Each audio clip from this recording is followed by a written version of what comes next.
कौमी असम्बली की 6 और पंजाब असम्बली की 7 नशस्तों पर ज़िमनी इलेक्शन के बाद गैर हतमी और गैर सरकारी नताइज आने का सिलसिला अब शुरू हो चुका है और जारी है। NA-18 हरीपुर के अलावा बाकी तमाम नशस्तों पर नून लीग को वाज़े बढ़तरी हासिल है। NA-18 में नून लीग के बाबर नवाज खान का मुकाबला साबिक अपोजिशन लीडर उमर अयूब की अहलिया शहनाज अयूब से है। PTI लाहौर के हल्का 129 से भी मैदान में है, जहां साबिक वफाकी वजीर हम्माद अजहर के भांजे अरसलान अहमद दूसरे नंबर पर हैं। यहां नून लीग के हाफिज नोमान आगे हैं। इस हल्के में आज सुबह हम्माद अजहर ने फॉर्म 45 के गायब होने का दावा किया था, जिसको इलेक्शन कमीशन ने मुस्तरद किया। फैसलाबाद में भी कुछ पोलिंग स्टेशन पर नताइज से कबल फॉर्म 45 पर दस्तखत होने के दावे सामने आए। पोलिंग के दौरान कई स्टेशंस पर सहाफ़ियों को अंदर न जाने की शिकायत भी मौसूल होती रही। कुछ देर पहले एक वीडियो भी फिर सामने आई हमारे।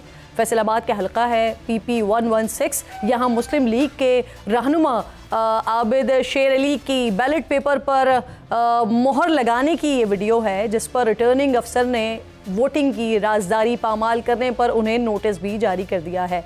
आबिद शेर अली ने इंतखाबी कवानीन की खिलाफ वर्जी की है और मोबाइल फ़ोन पोलिंग स्टेशन में लेकर गए हैं। उन्होंने वोट डालने की वीडियो बनाई या बनवाई, वो सोशल मीडिया पर भी पोस्ट कर दी गई। दूसरी तरफ एक और नून लीगी कारकुन ने भी फैसलाबाद में बैलेट पेपर की तस्वीर बनाई तो उन्हें पुलिस ने हिरासत में ले लिया। इसके अलावा तहरीक इंसाफ के बॉयकॉट के बाद जो वोटर टर्न आउट है वो माजी के मुकाबले में कम हुआ है या नहीं, इस पर बात करने के लिए प्रोग्राम में मेरे मोअज़्ज़ज़ मेहमान आज साथ मौजूद होंगे। अहमद बिलाल महबूब साहब जो कि सरबराह हैं पिलडाट के, प्रोग्राम में ज्वाइन कर रहे हैं। मैं आपको खुशामदीद कहूँगी। सर, मुझे सबसे पहले अहमद साहब ये फरमाइए कि किस तरह का आपने आज का सारा दिन देखा इलेक्शन के हवाले से, पोलिंग के दौरान किस तरह की शिकायत सामने आई, और जो एक बात हो रही है कि पाकिस्तान तहरीक इंसाफ के बॉयकॉट के बाद टर्न आउट में बड़ा वाज़े फ़र्क आया है, क्या ऐसा ही है सर? जी बहुत शुक्रिया। देखिए, एक तो अच्छी बात ये हुई है कि अल्लाह का शुक्र है कि तमाम जगहों पे कोई किसी वायलेंस की रिपोर्ट नहीं आई और पुरअमन तौर पे इलेक्शन हो गए। अगर इलेक्शन के बाद कुछ रिपोर्ट्स हैं कि फैसलाबाद में कहीं किसी उम्मीदवार के यहाँ किसी प्रॉपर्टी पे हमला वगैरह हुआ है, लेकिन इलेक्शन पुरअमन तौर पे हो गए हैं। खदशा था कि खैबर पख्तूनख्वा की एक नशिस्त पे जहाँ बहुत कांटे का मुकाबला जारी है, वहाँ शायद कोई अमन अमान की सूरत पैदा हो जाए, लेकिन अल्लाह का शुक्र है वहाँ भी ऐसा नहीं हुआ और ये बर वक्त उसके इंतज़ामात हो गए, तो अच्छी बात तो ये है। दूसरी बात यह है कि ज़िमनी इंतखाबात में चूँकि कोई बहुत अपसेट की उम्मीद नहीं होती कि कोई हुकूमत बदल जाएगी या नई हुकूमत फॉर्म होगी, कोई ऐसा इम्कान तो नहीं था, इसलिए लोगों का इंटरेस्ट वोट डालने में वैसे ही कम होता है। अगर मसलन ये कि PTI ने बॉयकॉट ना भी किया होता तो मुश्किल होता कि वो जनरल इलेक्शन तब भी यही नतीजा होता, तब भी इसी तरह का टर्न आउट होता। ये तो ना होता, लेकिन जनरल इलेक्शन से शायद कम होता। लेकिन अब चूंकि PTI ने बायकॉट भी कर दिया तो फिर तो उसका बहुत ही कम होने का इम्कान है। अब सारे चूंकि वोट कास्ट ही हुए, हमें मालूम नहीं कितना हुए, लेकिन उसके बाद ही कोई तबसरा किया जा सकता है। ये मेरा ख्याल में ये जब तक मुकम्मल नताइज कंपाइल नहीं हो जाते। बिल्कुल ठीक। सर मुझे फरमाइए कि क्या किसी हल्के से कोई मुनज़्ज़म धांधली वगैरह की शिकायत भी मौसूल हुई है? एक दो जगह पे मैं मीडिया पे देख तो रहा था, लेकिन कोई ऐसी मुनज़्ज़म धांधली की बात नहीं थी। मसला एक साहब कह रहे थे कि उनके पोलिंग स्टेशन में बैलेट पेपर्स कम थे जितने बैलेट पेपर्स होने चाहिए थे। गालबन ये मुजफ्फरनगर की बात है। इस तरह की नौयत की बातें थी, लेकिन वो आइसोलेटेड थी। मुनज़्ज़म धांधली का तो अभी तक इल्ज़ाम नहीं लगा। मेरे ख्याल में इस बाइकआउट के बाद जो लोग इल्ज़ाम लगा सकते थे वो तो कंटेस्ट में थे ही नहीं, तो अब 2 इलेक्शनों में वो कंटेस्ट में थे, वहाँ अभी तक वैसी की बात मैंने मीडिया पे तो नहीं देखी। जी सर, यही बात जो हमने आगाज़ में भी वोटर टर्नआउट के हवाले से बात की, तो इस पूरे इलेक्शन में आज के पाकिस्तान तहरीक-ए-इंसाफ 2 हलकों से कॉन्टेस्ट कर रही थी, एक हरीपुर का और एक लाहौर का। तो सर अब जब टर्नआउट की बात हो रही है तो इस बॉयकॉट के बाद इन दोनों हलकों पर और इन दोनों हलकों के अलावा जो रिमेनिंग 11 हलके हैं, फिर वहाँ कोई वाज़ेह फ़र्क नज़र आया कि जिससे हम बात कर सकें कि ये बॉयकॉट की वजह से है, या फिर जो माजी में हमने हमेशा देखा है ज़िमनी इंतखाबात में टर्नआउट या इंटरेस्ट अवाम का उस तरह से होता नहीं है, वही सिचुएशन अभी भी है?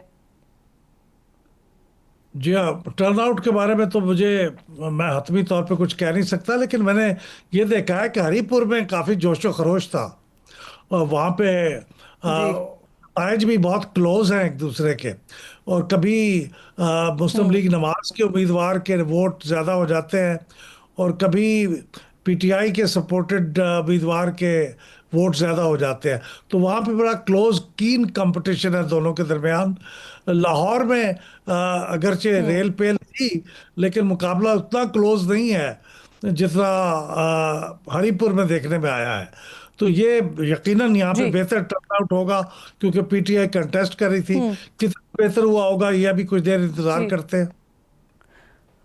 सर, जो शिकायत अभी तक मौसूल हुई, जो आप भी खुद भी कह रहे हैं कि मीडिया पर ही ये शिकायत देखी, अब कहीं से हमें पता चल रहा है कि वो फॉर्म 45 गायब हो गया, हमाद अजहर साहब की तरफ से इल्ज़ाम लगाया गया, इलेक्शन कमीशन ने उसे मुस्तरद कर दिया, फिर कई हलकों में पोलिंग वक्त ख़त्म होने से पहले जो पोलिंग पेपर्स हैं वो ख़त्म हो गए, इसकी शिकायत आई, कंप्लेंट्स आई, बूथ से सहाफ़ियों को बाहर निकालने के इल्ज़ाम भी आए सामने, फिर वो कुछ वीडियोज़ बनाने के, एक जगह आबिद शेर अली साहब वीडियो उनकी बन रही है या वो बनवा रहे हैं, दूसरी तरफ एक और भी कारकुन था जो वीडियो बनवा रहा था या उसने वीडियो बनाई और पोस्ट कर दी, उससे पुलिस ने अरेस्ट भी कर लिया। आपकी नज़र में आई है इस तरह की शिकायत, या आपके पास ऐसी शिकायत कोई मौसूल हुई है इस इलेक्शन के हवाले से?